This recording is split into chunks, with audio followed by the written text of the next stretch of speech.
Mm. Hi. I am having a really fucking good day. This is an update on my life. I'm sure you guys have been wondering what the hell is going on. I've gotta stay really close to the camera because the lighting of the magical existence that is my life makes it so it blocks up my face. But I wanted you guys to get to see this view, so I'm gonna back up and it's gonna darken me out, but you can see it.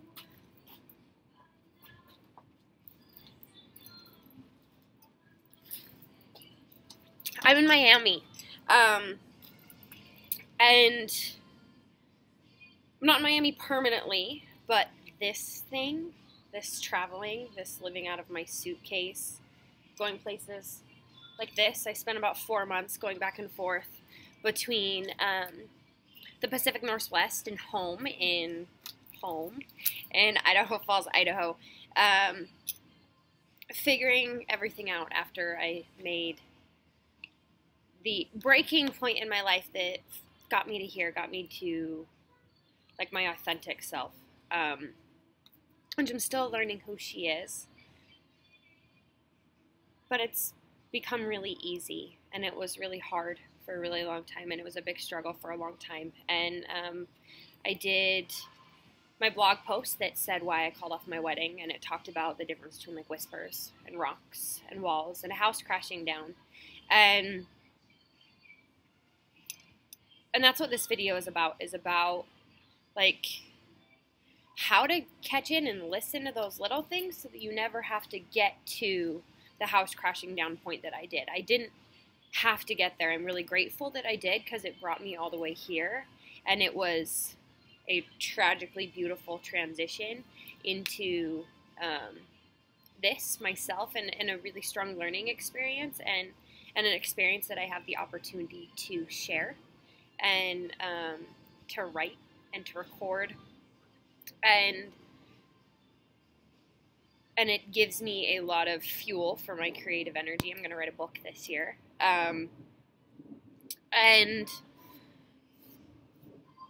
But that you guys don't have to do what I did. You don't have to learn the hard way like I did. I learned the hard way, and that's what me sharing the experiences is making it so you don't have to learn the hard way. And last night someone had asked how I had gotten that far, because now I can say like I know it wasn't right. And B and I ran into each other trying to figure out like old connection things that we had, like our phone bill and all that stuff, and how dead the space was together was really interesting, and how very little we had to talk about. And it didn't surprise me at all, because I always knew that it was wrong. I just didn't listen. I always knew that whisper. And so someone said, okay, well, like, if you knew it wasn't right, how to get to that point. And it was in the acting out under the expectations of who I thought I needed to be and who I thought people wanted me to be, and this pressure that I had put on myself as to like what I needed to do to fit into this like puzzle in this box. And I'm not different. Everybody does that. Everybody does that. This thing like that you think you have to be someone, and you think you have to do certain things, and you think you have to act in certain ways. And yeah, there's external pressure, but so much of that external pressure is because you've just continued to repeat those same patterns and behaviors. And we like things in a routine. We like things expected. We like things to be how we know they are, because then we know how to react to them. And so expectations set on you are set on yourself. And yeah, there's pressure from external sources, but it's just because of continuing in that same pattern. And in order for anything to make a change, you just have to make a change. And change is hard. Like, change isn't easy. And in order to get comfortable with that, you just kind of have to start doing it. So now I love change. Now I love doing different things and the unexpected and not knowing what I'm getting into. But it took doing it repetitively over and over and over and over and over again to get comfortable with adapting to things like that. And how I had gotten as far as it did, because I've been in several relationships. So I'm going to talk a lot about my relationships, but also about the time that I had given myself to grow and what I'm doing down here in Miami. Is probably going to surprise a lot of you. So I'm down here and I'm not alone. I came down here for a boy. A man boy. I didn't come down here for a man boy. I say man boy. I don't know why I go man boy. It's kind of perfect though. I didn't come down here for him. I came down here for me. And because being around him and being in his space makes me happy. And because I can be me with no expectations and do what I want when I want to do it and how I want to do it. And we're both at a point of self-sustaining happiness to be able to do that and be in a happy and healthy relationship. And how I had let my relationship get as far as it had gotten before was this. This was my card I drew today. One of my things, my morning ritual. If you guys want to know about that, comment below and I'll make a video about it specifically. But is that I draw one of these cards every single day. This same deck of cards, the deck of cards is inside. I'm not going to go get it for you. Is a card like this is what changed my life, is what caused me to call off the wedding. And I was given it by my just spiritual mentor, healer, Nancy. Her name's Nancy Robbins. She's in Idaho Falls. She's incredible. If you're interested in learning any more about this, she teaches at the Idaho Yoga Co-op, 4:30 on Tuesdays and Thursdays. Go. I love her. I love her. Thank you, Nancy. Namaste. And I got one of these cards and it said, I forgive myself. I forgive myself. I am enough. I free myself to love myself. And it spurred this epiphany, this painful, life-shattering epiphany. And I grew from that. So I draw these cards every day. And today I got, my life is a mirror. The people in my life are really mirrors of me. This affords me the opportunity to grow and change. And that's how I had gotten so far in that relationship.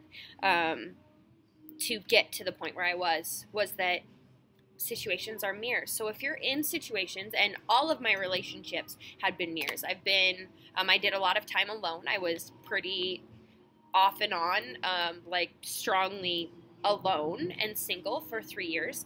And I've also been in some pretty significant relationships. I've been in love 7 times. Real, unconditional, mutual, spoken love. I'm starting to reconnect with those people, and that feeling is still there of that unconditional thing, and getting to grow and learn from that and reconnect with that is really beautiful. And all of these situations, I would have called them assholes before, or douchebags or whatever, and it's in order to have been in a situation like that, in a relationship with somebody like that, who I still loved regardless of the negativity and the toxicity of it, was because I was in that space too. And you attract what you put out, and you're the common denominator in your shitty situations. Not everybody else. They're not the problem, you are. And you have to let go of those things holding you down, and those tethers, like tying you to your continued circumstance of inauthenticity and unhappiness, in order to ever make a change, to get to a place where you're at something different and with somebody different who's at a place where they're happy, healthy, and you can be what you want to be, and a relationship can be what you want to be. And it is never, ever, ever, ever, ever, ever, ever, fucking never too late to turn back. There's a movie called Give It a Year, one of my favorites, and I actually watched it with Brian. And one of my favorites, and it's this couple, watch it, it's on Netflix, it's this couple that they like get married really quickly because they loved each other, but they had nothing in common. And that's what B and I would jokingly say, like, we have nothing in common, but we love each other. They had nothing in common, but they got married anyway because they were in love. And then they're like trying, well, we got married and we signed up for this commitment, we've got to keep going, blah, blah, blah, even though neither of them were happy. And watch the movie so you can see the end, but they continued to try for something that wasn't really them. And I was talking to someone the other day that said, we shouldn't have gotten married, and we now both know it, but 3 years later, we're still trying, we're figuring out how to make it work. Why? Fucking walk away! Both of you. If both of you are saying, like, this isn't really exactly what I wanted, but we signed our name on a piece of paper, so we're going to keep working at it, walk away. Release each other to be happy. Release yourselves of that expectation. And the reason that we have a 50% divorce rate in our country is not because people give up on situations, because nobody knows what they're doing when they get into situations. And B and I got into the situation that we did because we didn't listen to that thing and we loved each other. And love isn't it. Love used to be it because it used to be hard to find love, okay? It used to be difficult because you only had so many options as far as connecting with people. In the world we live in right now, you can do anything you want to do and you can connect with anyone you want to connect with in the world. And so jumping back and forth and catching people on social media or meeting through friends or all this, your space is expanded, and that you fall in love, because a love is an emotion, it's a feeling, and I am not discounting love. I am a hopeless romantic, and I love hard. I've been in love 7 times, and I still love them. Still, unconditionally. But a marriage is about having real conversations on fundamentals and on principles to make sure that your life is in the same space. And I got as far as I did because I thought, and even talking to an ex who I love unconditionally, and we've reconnected and become really close friends again, my army boy, he is saying to me, like, no, be you, do whatever. And then I was bringing up that, like, my ideal life looks like this, that I pack up my suitcase and my bags and I just travel the world, and that's not going to change when I have kids and they go with me. And then he was like, well, like, that's a cute idea when you're on your own, but, like, family doesn't work that way. And you're not going to find somebody else that wants that. And, like, kids don't like that. Kids need stability and all these things. And in the same conversation, he's telling me to let go of these expectations and just be me. He was also telling me to, like, rein in this, like, insane idea I had in my head. And that's how I got that far, is that society and everything, this box, this picture has always told me that, like, that doesn't work. And so, cute little idea, princess, but you got to function and live in reality. Guess what? That idea does work. And this is my reality. And my reality was somebody whose reality looks exactly like this. It's not crazy. It's not absurd. It's just about letting go of those things, getting happy and sustaining in your own life. This is backwards. I wonder if it'll show that way on video. I should probably know that, but I don't know. And letting go of that. And that was the thing, is when Brian and I got together, we made those commitments and those promises to each other that said, when we first got together, we dated 4 months long distance and then moved in together.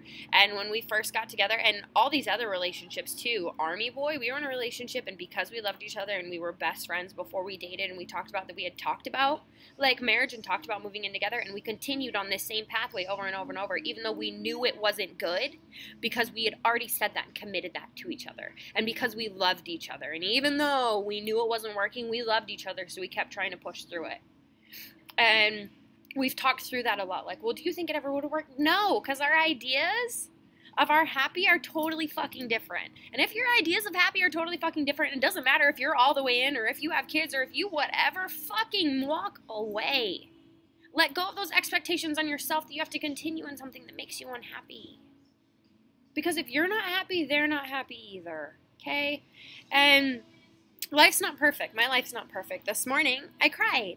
I got this, and Say Something by Real Big World came on, and I didn't even know it was coming, and I sat down and I cried.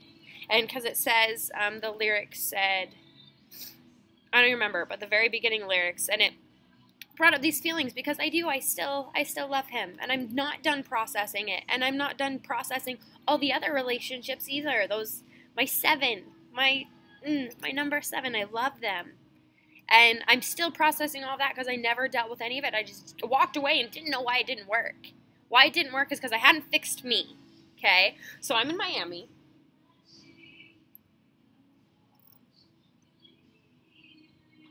And I'm really fucking happy. Because my life is a mirror.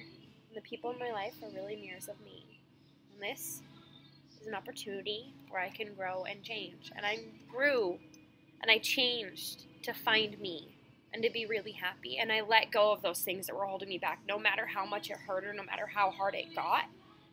And I kept going. And now my mirrors are happy and healthy.